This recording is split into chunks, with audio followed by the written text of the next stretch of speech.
Alright, this is the 2004 Ford Escape or similar model misfire fix video, I guess.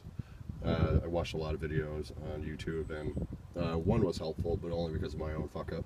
But the rest of them, you know, they really just kind of treat the symptom, you know, rather than, you know, the underlying cause of the issue.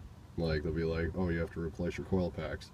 Well, the coil packs went out because it was misfiring because of a different reason, you know. So what I ended up having to do with this car was replace all these seals or gaskets because oil was getting into these cylinders here, or you can see it on the spark plugs, you know, just oily, because I just replaced those 3 back spark plugs.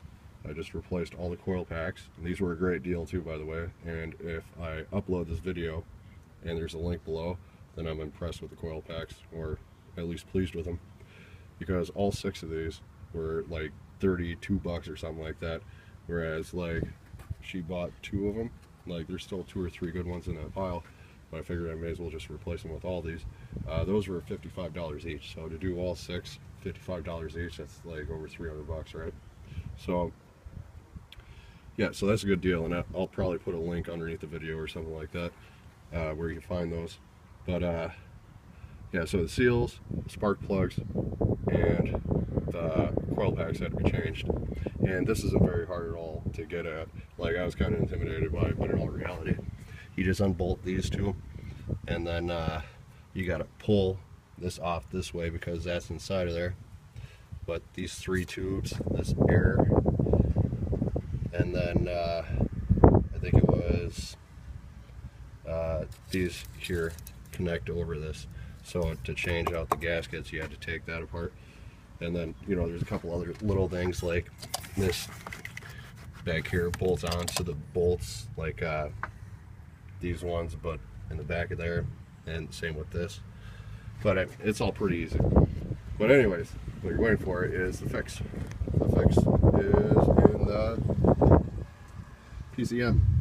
A lot of people are saying shit like it's from the way that the shroud for the motor is. Water comes up through here, it goes in there, and I knew that was horseshit right off the bat, because it rains and then you go out to your car and it's instantly misfiring as soon as you start it up, without any chance for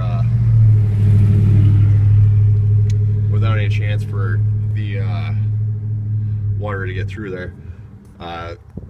But it's actually this guy. Like, you know, it still had the misfire on cylinder 1, and then ended up getting it on 3 as well.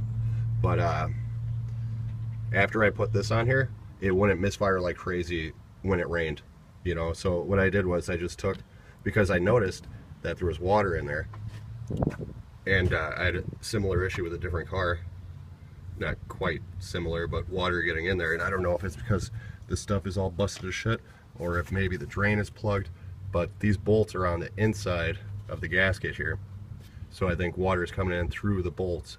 So I loaded those up with lithium grease, and I also loaded up the outside and even this, and solved the problem. So I mean, I don't know if I should silicone it instead of just leaving the lithium grease on there, but for now, if it works, it works.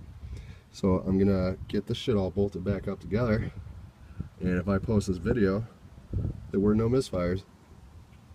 Yeah, maybe I'll add to this video too, showing that there's no check engine light on afterwards, or let you hear how it sounds or whatever. But it has some shitty lifter sounds too at the beginning. Anyways,